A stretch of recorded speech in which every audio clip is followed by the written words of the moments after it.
Move!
Breaking news mukwano gwange amawulire agakagwawo eddakiika eno si malungi n'akamu naddala ku side ya People Power National Unity Platform eri Robert Kyagulanyi Center mu Bobi Wine bannakibiina bonna amawulire agaguddewo eddakiika eno saawa ziri 7 zennyini ez'omutuntu wendicodingidde emboozi eno.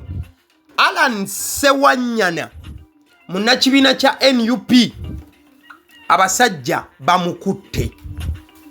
Allan Sewanyana abasajja bamukutte, ate bamukutte nga omubbi w'akasimu oba bamututte mu mbeera ebadde mbi ennyo. Bw'obanga weetegereza akatambi k'entandise nako osobola okulabira ddala obutuufu bw'ensonga na biki ebibaddewo nga Allan Sewanyana akwatibwa. Wabula okukwatibwa kwe kutandise okubanga kuleeterawo okutya okw'ekika ekya waggulu ku biki ebiyinza okuddirira nga ssaawa 8 Bobi Wine amaze nominatingibwa era ng'ebiddako mu buufu obufaananako bwe butyo. Tekinnategeerekeka oba Bobi Wine afunye amawulire g'okukwatibwa kwa musajja we. Bwe babadde bakwata Allan Sewanyana si ye yekka gwe bakutte n'ababooda abawererako ddala wamu n'ababadde nga bambadde engoye ezibaddeko ebipande ebiwaga oba ebiraga okunoonya akalulu kwa Allan Sewanyana. Allan Sewanyana bamukutte batya, saawa mmeka era bamukwatiddewa? Wenkoledde emboozi eno nga wakayita eddakiika 10 zokka Allan Sewanyana ajje akwatibwe abasajja. Allan Sewanyana bamukutte awo ku junction y'e Lweza. Abamanyi e Lweza bulungi nnyo, bw'obanga otuuse e Lweza waliwo junction eyo eya Lweza erinaanye wootemerako okudda ku Electoral Commission weeri we banominatingira. Kati Allan Sewanyana abasajja bamuvubidde n'emmanga ku ka junction yako ne bamwetika ne bamutwala. Wabula ebibuuzo bikyali bingi ku nkwata ya Allan Sewanyana olw'ensonga nti abamukutte teboogedde ensonga lwaki bamukutte.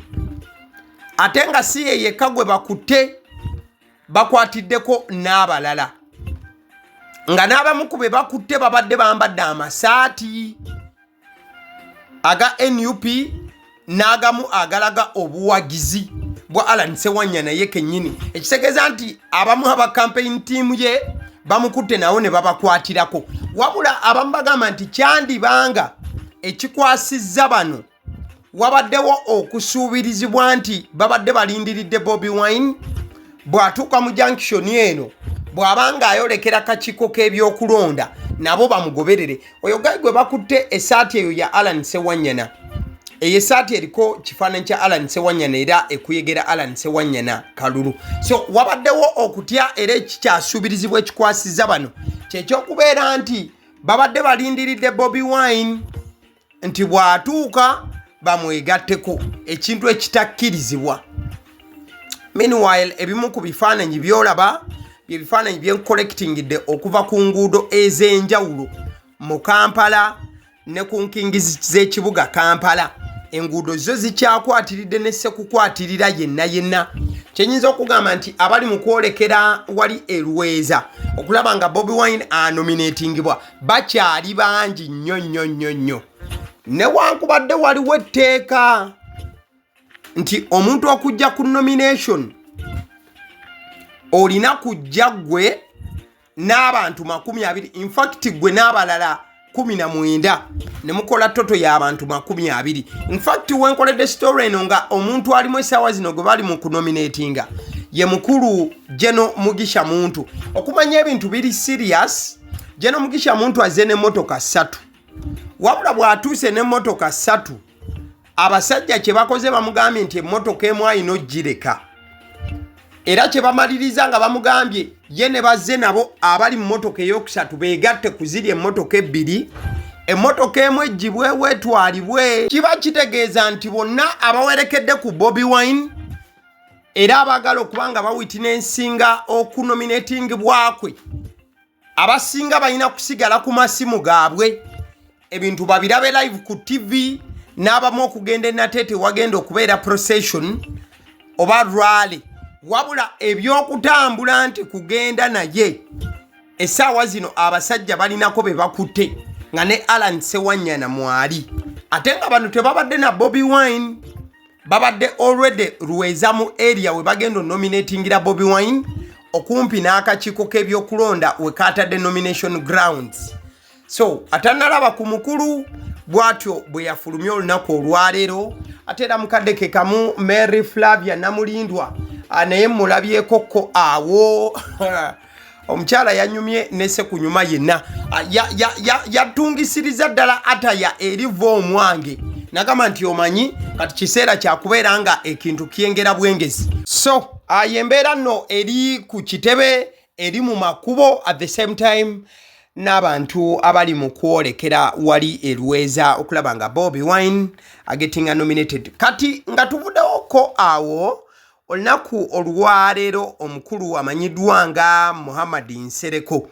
Yes, Muhammad Nsereko akoze okulangirira okuyinza okubeera okwenjawulo ennyo nnyini ddala kwekuliwa.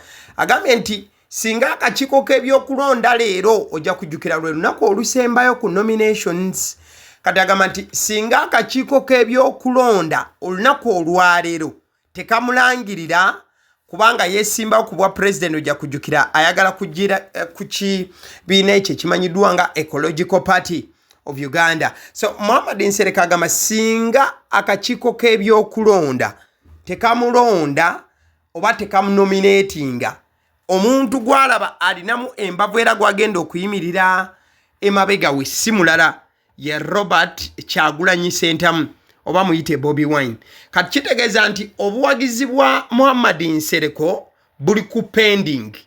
Ekibusalawo kyakulaba nti akakiiko k'ebyokulonda tekamuyisa mbw'atayitamu agenda kuyimirira n'omusajja ow'embogo straight out agomba from the Ssentamu family. That is Bobi Wine. So katulindire bulindiriza okuva ewa Muhammad Nsereko n'akakiiko k'ebyokulonda. Mukadde ke kamu mwana mleza amanyiddwa nga Mansul Semando olunaku olwaleero alaze nnyo support ye eri Bobi Wine. Musajja tatera kwambala yambala masuuti tatera kwambala yambala masuuti naye kyasazeewo kyakubeera nti ajje kubamu ayimirire n'omusajja ebitundu 10 ku kine waakyo. So that is Mansul Semanda nga bw'oyinza okuba nga omulengera awo straight abadde yeteekateeka kulwa nomination za Bobi Wine. Bobi Wine olumaze okuba nga ayambalira n'anyuma n'anekaaneka ku lw'olunaku ne Mansul Semanda kimisana n'agamba omukulembeze nange ssebo navuddeyo era nafulumye. So katulindire but ye Allan Sewanyana ali munda. Honey Bites bannaffe bakola cakes eza buli mukolo. At the same time balina package z'abaana abadda ku masomero. Oyagala cupcakes, oyagala decorated donuts, oyagala kubanga wefunira ku daddies, mawogola, binyeebwa, bintu ebigwa mu kkowa eryo ng'osobola okubipaakingera omwana n'agenda nabyo ku ssomero. 0709787508 Honey Bites. Mukadde ke kamu njagala kutegeeza ku Alson Painters UJ balo basiizi ba langi bagamba nti omaliriza okuzimba ekizimbe nno kinyuma nga okisiize kalanja akalungi ate nga kasiigiddwa abakugu kati bannaffe aba Alson Painters UG lwaki tobakubira ku 0705 193636 bajja kuba nti babikolera butereevu nnyo ensonga ezikwatagana n'okusiiga langi ekizimbe kyo abasidi omusunsuzi lyerinnya eryange omukutu kwoli gwe guno ogwagaliwo nagambye nti vaawo mpitewo yagenda maaso wa kulonda nabwe kityo tulina okuba nti tukutuusaako information buli bweba etuusewo tetugattamu ya dokitolamu kati naawe togattako kikyo kyakubeera nti ogamba mbw ate tolikinge gattako like gattako comment gattako share subscribinga bw'oba tokikolanga n'emikwano gyo gibuulire ku YouTube channel Agaliwo. Thank you.